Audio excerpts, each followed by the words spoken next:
Okay,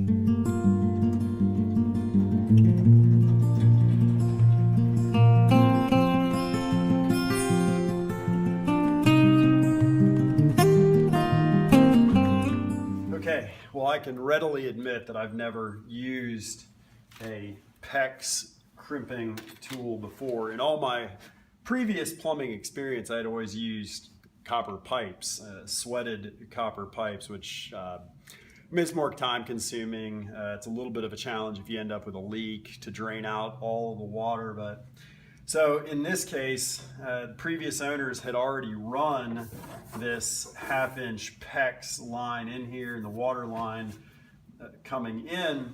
So I'm just going to go with it. Good chance to learn something new that I've not used, to figure out how to use this stuff. Our house we bought has PEX. Everything in it is PEX, so if I ever had to make repairs. So I figured this is a good chance to learn. So we've already switched or made the transition from a 1-inch, the inlet pipe, to a 1/2-inch barb for the PEX.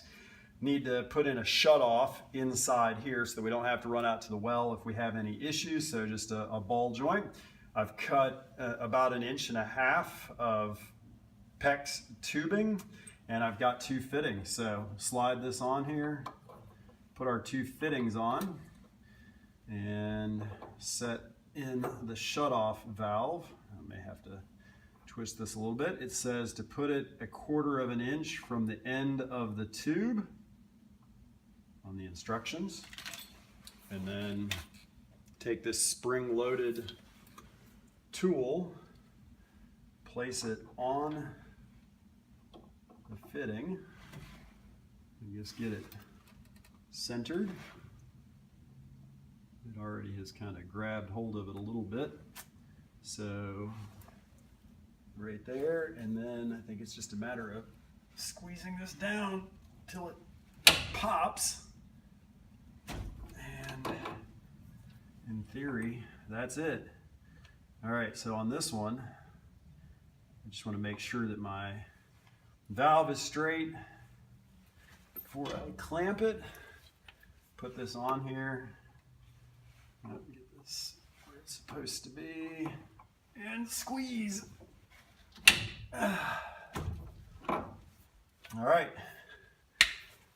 Wow. Well, that was pretty easy. It comes with, the crimping tool comes with this go, no-go checker. And I guess I'm assuming if this goes on here and you have a tight clearance, if you can move it around, then it's a go. Got a few tight spots, but I guess that's a go. That was easy. Now it's time to just keep rolling and do the rest of these. Wouldn't you know, as soon as we get the plumbing roughed in the shop, and when we think we've got this well completely restored and we're done with it, the pressure tank that was out here, that was one of the few things left out here when we bought the property, aside from the well head. It failed, so it's leaking. So I went and picked up a new one. So we're gonna replace this real quick, and then we can test to see if all of our fittings are secure, there's no leaks on the rough end of the plumbing. All right, let's get to it. That is the problem. Completely rusted out down here at the bottom. So, all right, let's get the new one.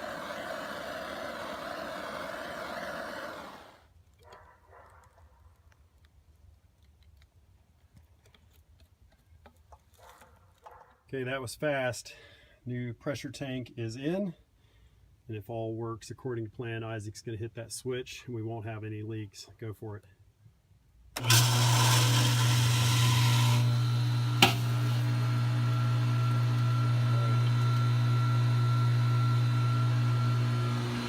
far, so good.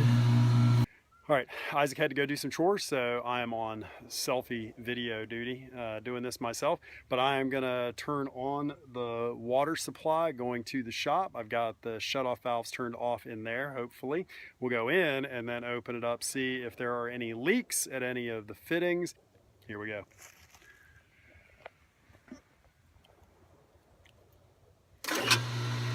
All right, now let's see if we got a mess in the shop. So far so good, no leak at the line coming in. Now let's turn this lever and charge the lines. And do we have any leaks? Is the question. Does not appear that we have any leaks anywhere. All right, let's turn this on, which goes outside, and see if we get water coming out down there. With the plumbing rough-in completed yesterday and a dreary, going to be rainy day here at St. Isidore's Farm, it's perfect to get back into the shop and keep going on this Quonset project. We're going to get busy today roughing in the electrical in this back wall, the bathroom, the side wall, up into the ceiling in anticipation of putting in the rest of the insulation and sheathing on this half of the building before this break is over.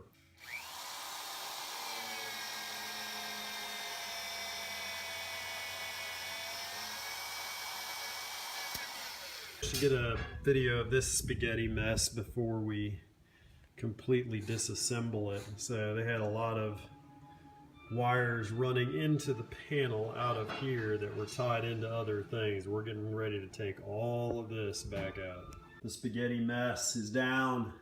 We're going to reuse this speaker wire. Somebody came up to visit me on the Quonset project. Mary Frances, look how high up off the ground you are. What do you think about that? Huh? You're just gonna giggle? What did you just bring me? Wood. What? Wood and what else? You just brought me something else. One of those blue boxes, nail up boxes. Huh? Yeah. I sure appreciate it. Thanks for your help. All right, ready to climb down? Yeah. Okay.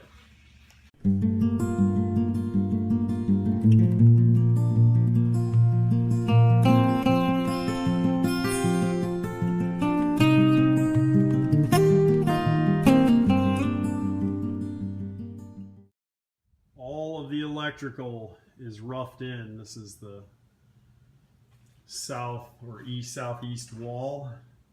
So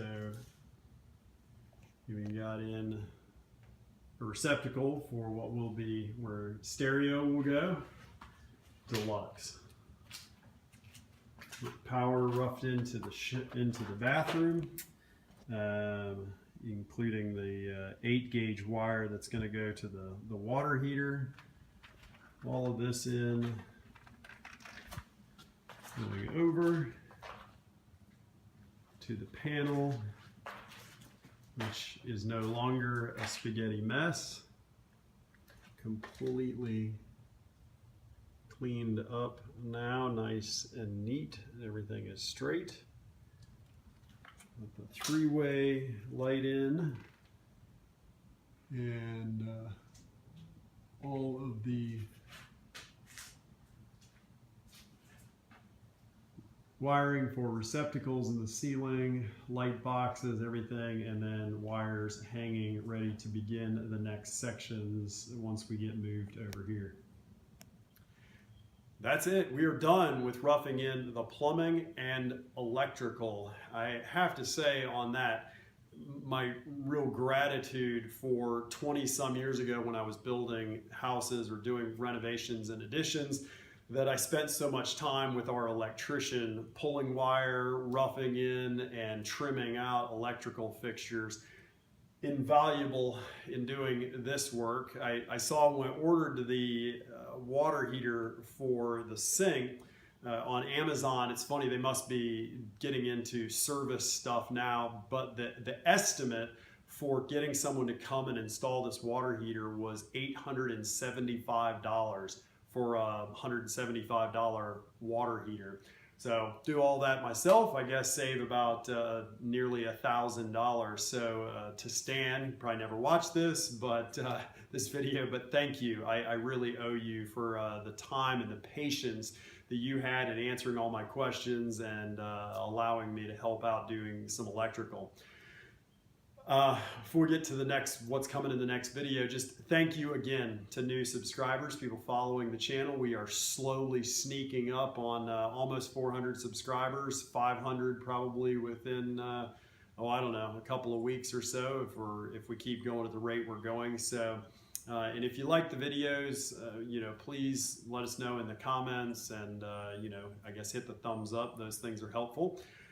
And now it's time to get busy hanging insulation, not the most fun thing, and putting up the sheathing on the rest of this half of the building. So that'll come up in the next video. Probably the next video will be putting up the rest of the insulation and sheathing and showing you the finished product before we do the trim out work on this half of the building, and then start moving things so that we can repeat this process on the front half of the building. So until we see you in the next video, thanks for watching, take care, and God bless.